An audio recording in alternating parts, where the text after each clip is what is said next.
از وظیفه خسته و بیحال به خانه برگشتم. دلم غذای خوش و طعام لذیذ می خواست.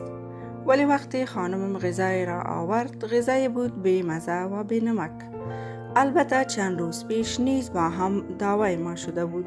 می خواست خانه پدرش برود. من اجازه ندادمش و از آن روز به بعد ما هم صحبت خوبی نداشتیم. خوب وقتی غذایش را خوردم خیلی عصبانی شدم چون غذایش به دلم نبود. با شدت غضب گفتم: این چی کثافتی است که پختی؟ مادرت این کثافت کاری را یادت داده است؟ هرگز کار درستی از تو ندیدم.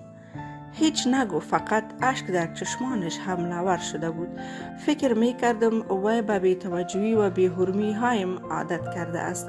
دوباره تکرار کردم: دختری بد نسل، بالا کن این غذای بی مزه خودت را. پدر فامیلت را لعنت با این تربیهشان. دختری بد مادر.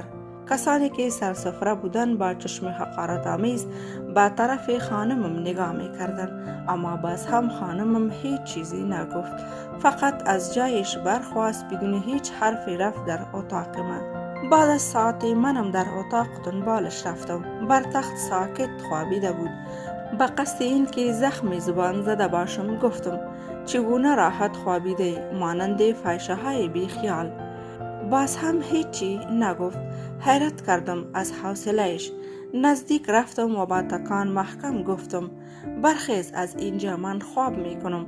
خود را از پیش چشمم گم کن. با تکانم مثل بیجانها افتاد با پایین تخت. ترسیدم به طرفش دویدم. مثل بیجاهای شده بود، نفس نمی کشید. با رنگ و روی سفید و دستان سرد.